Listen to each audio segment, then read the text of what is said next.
What's up, Packers fans, and welcome back to the Daily Draft, brought to you by Badger State Brewing in Green Bay, Wisconsin. I am your host, Ross Uglem, the publisher of Packer Report. I'm very, very excited to be back here on another Monday because, as I mentioned, it means that we're mocking. As I also mentioned on the last time we did this show, we're going to do something a little bit different at the beginning of the Monday shows and discuss kind of a draft topic. And this one that I want to discuss now is the Packers draft thresholds and kind of what we talk about with things they like athletically, things they don't like athletically. Sometimes we even talk in such extremes as like he'll be off their board and why some of that stuff matters as it pertains to like what we do, which is really trying to get you guys to know, understand, and kind of research the guys that are actually likely to be Green Bay Packers. And that doesn't matter that I'm not, excuse me, that doesn't mean that I'm not going to talk about other guys, right? Like Mikey Sainer still is on this list. There will be other players on this list that might not be cookie cutter Green Bay Packers and are just guys that I like, guys that I want to talk about, and guys that maybe I hope they break the mold a little bit for. And they've done that right recently. Amari Rogers certainly was a high pick that broke the mold. That didn't go so well. Jaden Reed was a high pick that did break the mold. That did go well. They definitely broke their cornerback height threshold for Jair Alexander. That went very well. So there are some exceptions that prove the rule, but really what we're trying to get to is like, hey guys, thanks for watching the Daily Draft. These are guys that are likely to be Green Bay Packers. These are guys that you should maybe watch or get acquainted with because there's a decent chance that you're going to hear their name called by the Packers on draft day. One great example of this, and guys, please pre-order the draft guide. It should be right here in the description, whether you're listening to this on the podcast form or watching the video. With promo code DAILY, you can get 10% off. That's DAILY. And in that guide last year, we identified, and Jacob Morley did it, is we identified 5 tier 1 fits for the Packers at wide receiver. I believe it was JSN, AT, Perry, Rashi, Rice, Dontavion Wicks, and Grant DuBose. And as you might have figured, the Packers had the opportunity to draft 4 of them. JSN was already gone. And so the Packers actually had the opportunity to draft 4 of these guys, and they drafted 2. So we identified 5 tier 1 fits, and they drafted 50% of the ones. By the way, like 33 or 34 guys that got drafted. We identified the 5 guys they were most likely to take, and of the 4 that they actually had a chance to draft, they took 2. And that's not to like pump us up or puff our chests out, but the point is let's narrow down who you're looking at. Like otherwise, this draft concept really can become taking information in through a fire hose, and that's part of why I wanted to do the daily draft. But again, we're trying to narrow down what you're looking at, and maybe guys that you can be interested in, guys that you can fall in love with that actually have a chance of being Green Bay Packers. One of those things that we talk about a ton, or that I have lately, is the super extra large offensive lineman. And what I mean by that is going back and I've tweeted out this graphic a bunch of times where the Packers do not take these absolutely enormous offensive tackles, especially if their goal is to play them at offensive tackle. I'm going to go through the list super quickly, and actually I'll share it. I forget that this is super easy, so I'm going to share this. It's on my screen, and hopefully this looks decent on the video here. So if you look at this form, this is the tackles that they've actually drafted to play tackle. So you won't find TJ Lang on here. You won't find Josh Sitton on here. You won't find even Sean Ryan on here. This is tackles that they drafted because they wanted them to play tackle. You look, Zach Tom, 6'4", 304. Jason Spriggs, 6'6", 307. And I've heard he was actually closer to 6'5". Bakhtari, 6'4", 310. Sherrod, 6'5", 321. That's your heaviest guy since 1966 is Sherrod at 321. Bulaga, 6'5", 314. Barbary, 6'4", 305. Clifton, 6'5", 320. Verba, 6'4", 304. And your tallest guy, really in the Ron Wolf, Ted Thompson, Brian Gutekunst era, is John Michaels. Is John Michaels in 1996 at 6'7". So when you see a guy like a couple of years ago, I know some Packers fans sort of fell in love is maybe the wrong word, but got interested in Daniel Faalele from the Minnesota Golden Gophers. I think he plays kind of sparingly. I don't think he has a starting spot in Baltimore, but 6'9", like 380. They're just not going to be interested. But honestly, guys, that still even goes down to like Amarius Mims at 6'7", 330. I think it still goes to Tyler Guyton, the tackle at Oklahoma. I think it still even applies to whether or not they play Tyler Fuaga at tackle. I think they probably play him at guard. J.C. Latham is another enormous tackle from Alabama that I've seen mocked to the Packers. And it's just super unlikely. Now, I say that, right? And I researched this, and you'll notice that I didn't include anybody after round 5 in that chart. And I'll hear it because I have heard on the internet, in the comments, on the Twitter, wherever, and these are true things. You guys aren't lying, but Ross, the Packers have, Rasheed Walker starting, and my goodness, Sheed is, 6'6", 324. That's bigger than any of the guys on that list. Okay, yep, that's true. The Packers have Luke Tenuta, who's 6'8". Yep, that's true. The Packers have Caleb Jones, who's 6'9", 370. It's all true. Now, let's think about how those guys were acquired. Rasheed Walker, a guy I had a top 100 grade on, they took in round 7. Caleb Jones, they didn't draft him. Luke Tenuta, they didn't draft him. They acquire guys late that don't necessarily fit what they like to do early. And that's based on tape, based on whatever. But that has been the Packers' way of doing business for a long, long time. You go to, you see the athletic outliers, and it's consistently guys that are later on in the draft. Great example, Carl Brooks, basically the offensive version for me of Rasheed Walker. I had a sweet grade on Carl Brooks. And this is not congratulations Ross time. That's not what I'm talking about. But I had a sweet grade on Carl Brooks last year. I'll look this up really quick, which is obviously great radio here. But looking at my final board for the Packers, or excuse me, my final board overall, 66th overall. I know I had a round 2 grade on Carl Brooks, 66 overall, or a high round 3. I don't have that part of my sheet pulled up. And Green Bay didn't take him, I think, until round 6. It was either round 5 or round 6, and I think it was round 6. Why? Because he's not an athlete. Brooks is not a traditional edge. He's not a traditional interior defensive lineman. He's not a super athlete. He just is not what they normally look like. And he's a really good football player. You know who else is just like that? Kingsley Enagbare, same exact thing. I had a way higher grade on Enagbare than where he went. And again, this is not about me. I'm not saying this so people think, oh, Ross, you're a genius. That's not the point. But Kingsley Enagbare, I had at 55 overall. Green Bay wasn't going to be interested because he's a 6.49 RAS guy. They weren't going to be interested in round 2. They weren't going to be interested in round 3. But his tape, he's such a gosh darn good football player that once it got to round 5, they were interested. And it's the same exact way that they acquire free agents. The Packers would have never in a million years spent a top 100 pick on Zadarius Smith. But they paid him free agency because he ended up being good at football. He is not even close to their athletic profile. But eventually, he became really good at football, and there was NFL tape that they could prove that whatever he does, while maybe it doesn't, line up with our athletic thresholds, he can be a dude.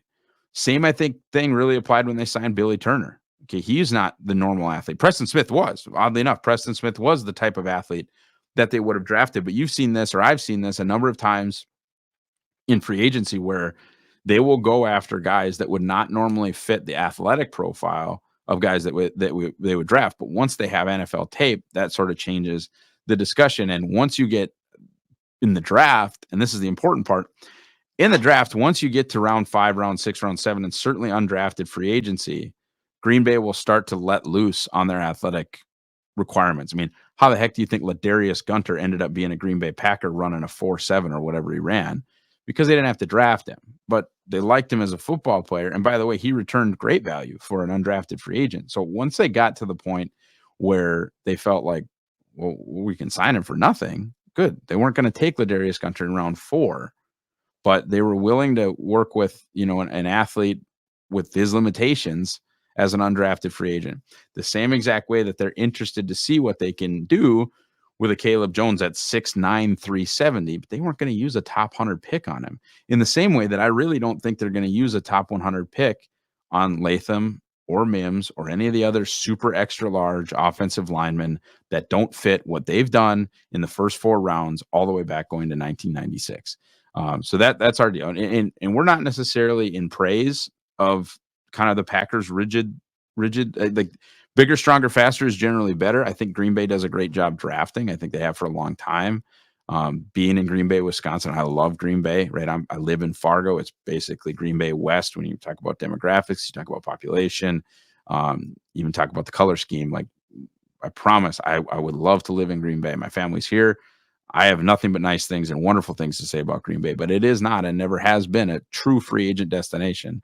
So to be a power, which they have been, and I know only two Super Bowl titles only since 1996, but they have been a traditionally excellent football team for the last 30 years. And to do that in a mid market, in a small market, you have to draft well.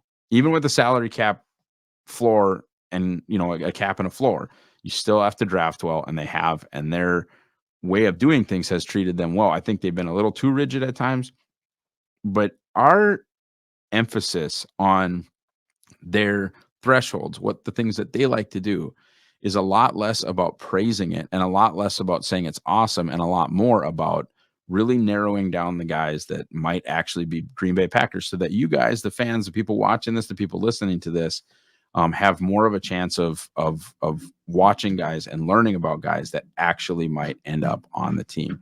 Okay, let's get into the mock draft time. Last week we were comfortable with trades.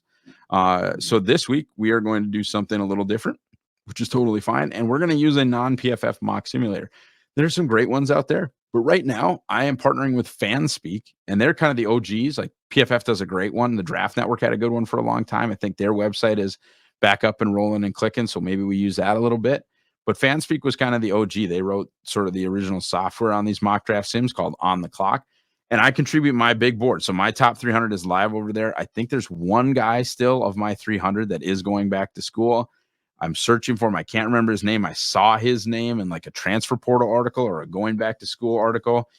God dang it. But anyway, so I think there is one error still on the top 300. But we're going to not draft against me, because that makes me sad. When you draft against yourself, your own board, all the guys you want are gone because they're the guys that you rank highly. So we're going to draft off of their board, which was last updated the day before Valentine's Day. So it's a recent board. Hopefully not a lot of guys that are going back to college or whatever. We'll bring that up right now. And there we go. We're going to draft against their board, the Fanspeak board. We're going to use user-voted team needs. I think the fans always kind of do a good job of identifying their own team needs. We use the difficult difficulty. We'll go fast, and we will allow the computer to use a random big board.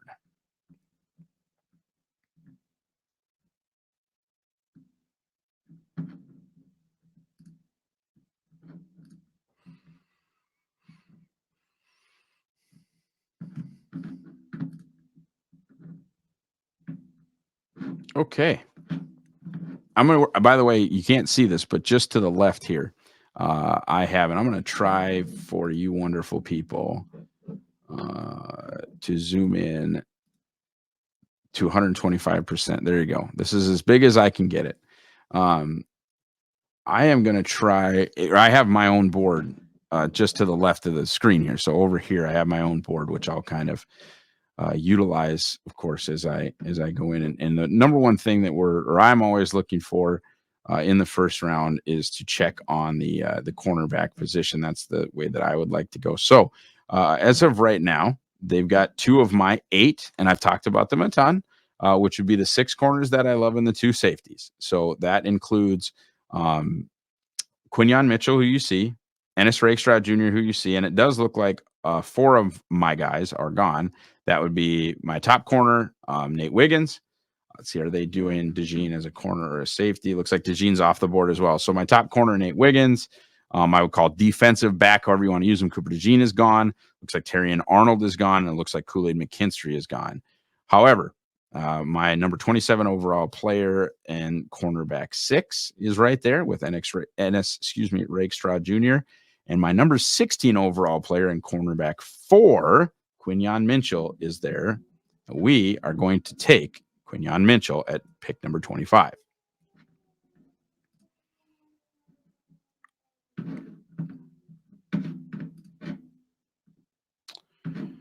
Okay, so Looking at my own board here, understanding that I do believe Jackson Powers Johnson is gone. He is. That's fine. Looks like Brian Thomas Jr. and Keon Coleman are gone at wide receiver. Also fine. As I kind of work down here, is Fuaga gone? He is.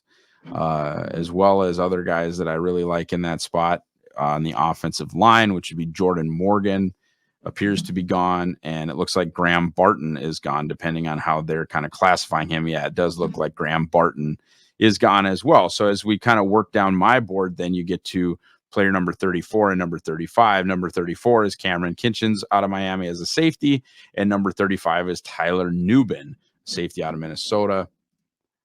And I'm going to go ahead and select Kinchens. And now I'm going to kind of let the defensive backfield alone for a while, because we've got a corner that I can maybe play at nickel, a corner I can maybe play outside. And we've got in Cameron Kinchens, a guy that I think could play free safety. And if he can, he's going to be a really, really good box player. He's going to be a really, really, really good strong safety. And we've really infused a ton of talent into the defensive backfield.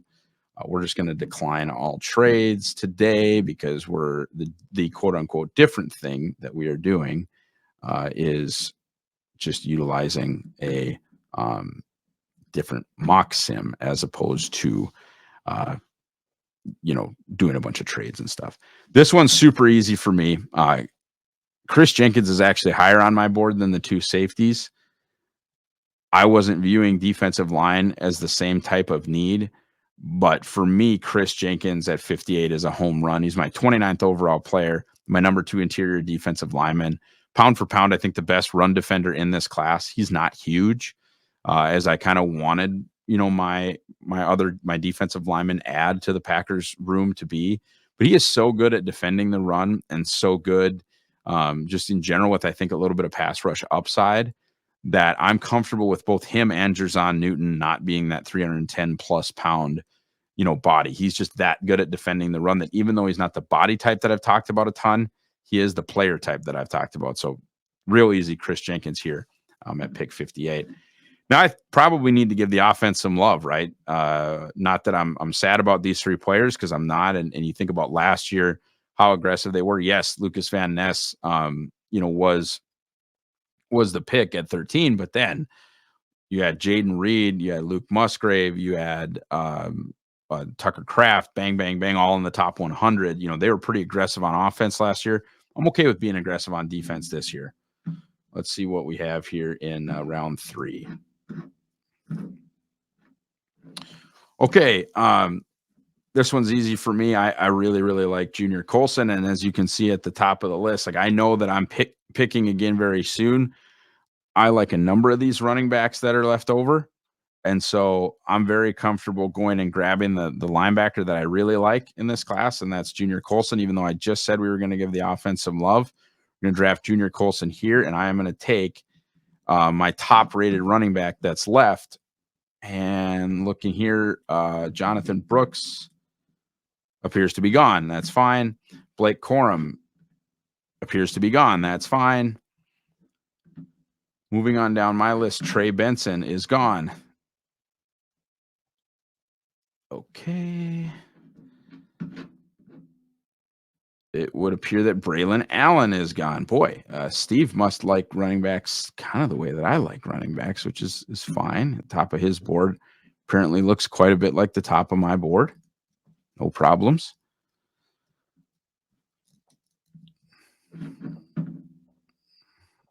This is going to... Okay.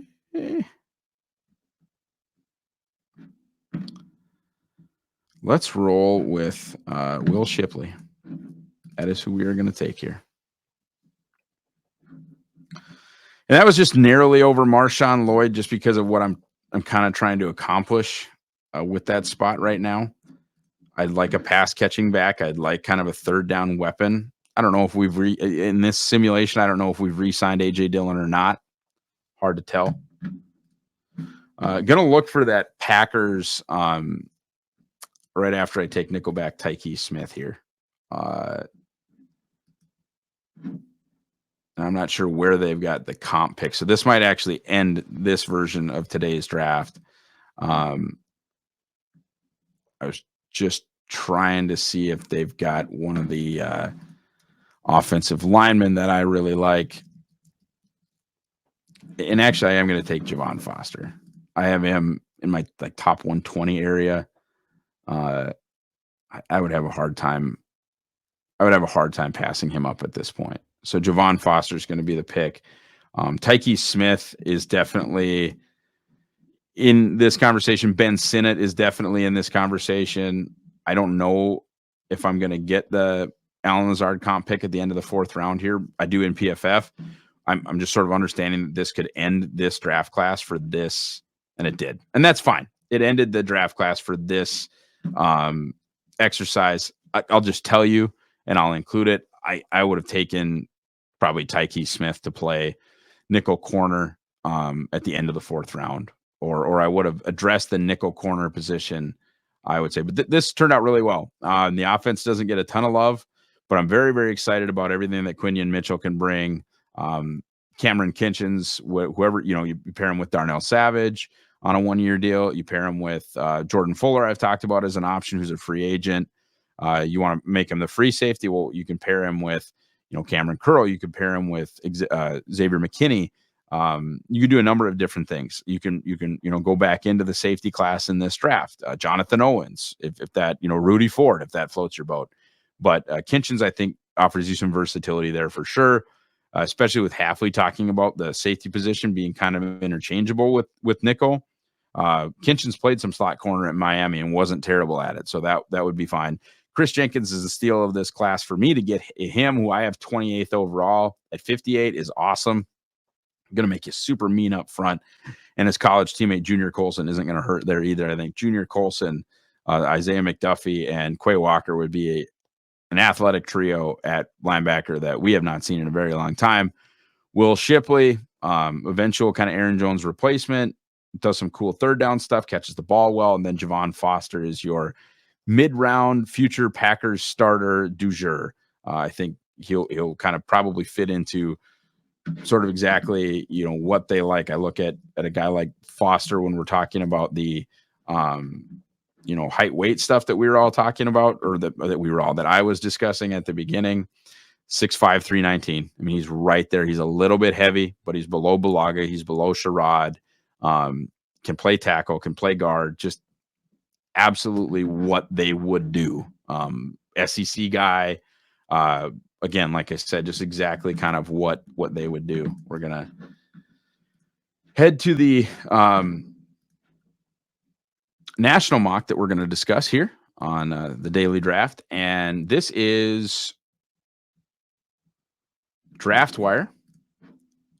And Kurt Popejoy is the author of this bad boy. And I always try to shoot for national mocks that people, know about, but also I really like to shoot for multiple round mocks. Now, there weren't a ton since the 12th. And that's, we try to get, of course, mocks that we didn't discuss last week. And there are always enough. It's a popular thing. People click on it, it does numbers, it makes your advertisers very happy. We're never a shortage of mocks. Sometimes we are at a little bit of shortage of multi-round mocks. A lot of people will click on a first-round mock. A lot of people don't get as deep into the draft as, people that probably are watching this show, or people that love the draft the way that I do. So it's not every Monday that we're going to have a 3 or a 4-round mock that isn't Packers specific, which is the ones that I do want to do on the show. Now, we'll do multi-round Packers mocks on Mock Draft Monday on Packer Report every week. We have every week. We love spotlighting the guys at Packers Wire. We love spotlighting the guys at Lombardi Avenue. We do plenty of that. But we will take kind of the approach of national multi-round mocks when we're here on the show. Okay. Scrolling. This is fantastic audio. Shout out to the podcast people kind of that hang out here. Graham Barton at 25. I don't love it. I see why it could happen. Here's my issue with Graham Barton, and I like him. I think he's going to be fine in the league. I think he's going to be a good player. I just don't know what he does super well to be like the first interior offensive lineman that they've taken in a million years. I don't know that he's going to stay at offensive tackle. I don't think at the current roster they would even think about keeping him at offensive tackle. And I don't think he moves people at center or guard the way that a Fuaga does or the way that a Jackson Powers Johnson does. If he's a brick wall pass protector, that has value. Please believe that I understand that. And his versatility has value. I just think Barton has a chance to be sort of the prototypical Packers offensive lineman, which is a very good thing, in that he's going to be excellent, borderline elite in pass pro. I'm not sure that he can move people in the run game, especially if he gets moved inside. And if he can't move people in the run game and he's just another really good pass protecting interior offensive lineman, again, that has value. Some teams that would have tremendous amounts of value. It's also like the exact kind of player that Green Bay has found in round 4 and 5 constantly. So why am I burning the 25th overall pick on it? I like Barton. I have a nice little grade on Barton. For me, he is the 32nd overall player, has a super high round 2 grade for me. I would get it at pick 25. I would not be excited about it. Rolling down here now to pick 41. Tyler Nubin, love that. Would not care for 1 second if Tyler Nubin was the pick at 25. He's one of the 8. I'm wondering about the cornerback spot at this point, but Barton and Nubin would be fine. I'd be very easy to be sold on that class after pick 41. Now, moving down, and I'm doing this live, guys, just so you know, these are actual reactions. Not that that's such a huge deal, but this isn't for show. I have not read this mock yet. Boy, I like Jalen Wright quite a bit. I would be pretty upset with this. He's got a nice mid-round grade for me, round 4 grade. Probably going to move up after he blows up the combine, which I think he will. I like him quite a bit. Keep in mind, like my RB1 is outside, is right at the end of the second round for me. I'm giving one running back a round 2 grade. Everybody else is getting a round 3 or worse. So if you're going to get a top 10 back for me, I like Jalen Wright. I think where he's actually going to go is more where the Packers are kind of likely to take him. I think someone asked me last night, I did a very late night AMA, if I could add one back to complement Aaron Jones, who would it be? I answered Jalen Wright. I like Jalen Wright fine. At 57 overall, I would be furious. I would be super, super annoyed. Over Kinchins, even with Nubin. I don't know the rest of this. Like, I can't see who's still available at corner. I think that would just in general be kind of a crazy use of that'd be a crazy use for me of the resources that the Packers have to draft basically what I think is going to be a center and a running back, because that's what I do see for Graham Barton in the future, especially if he's a Green Bay Packer, is at center. If you have 25, 41, and 58, and you come out with a running back, a safety, and a center, I would not love that. That would be pretty tough to take in. If you're talking about potentially needing to replace an offensive tackle, I don't think Barton's an offensive tackle. That's a premium position, offensive tackle. Edge is a premium position. I think you could argue receiver is a premium position. Corner is for sure a premium position. Safety's not. That's why, you look at like Pro Football Focus's big board. They don't have a safety inside their top 50 because you have to be so good at safety to even crack like the top 20 because of positional value. 3 I would say it honestly, center, running back, safety, 3 non-premium position with 3 premium picks. This roster's not that good. I do need a little steak before you give me all that sizzle. Okay, we are bearing right down on the 30-minute mark. Thank you guys so much for watching. Thanks you guys. I know this is maybe sometimes a tough listen, so I love and appreciate the podcast people, the video people. It's maybe not so tough. How can you help us out? As I mentioned, pre-order the Green Bay Draft Guide, promo code DAILY, DAILY, as in the Daily Draft. Check me out. I'm at Ross Uglem on X, formerly known as Twitter. You can become a VIP, which is so awesome for us over at Packer Report. The first month is $1 if you just want to kind of see what we're about. Otherwise, we're often, very, very often running some specials like subscribe, do all the things that you're supposed to do here on the Pack a Day podcast. Have a fantastic rest of your Monday, everybody, and go Pack Go.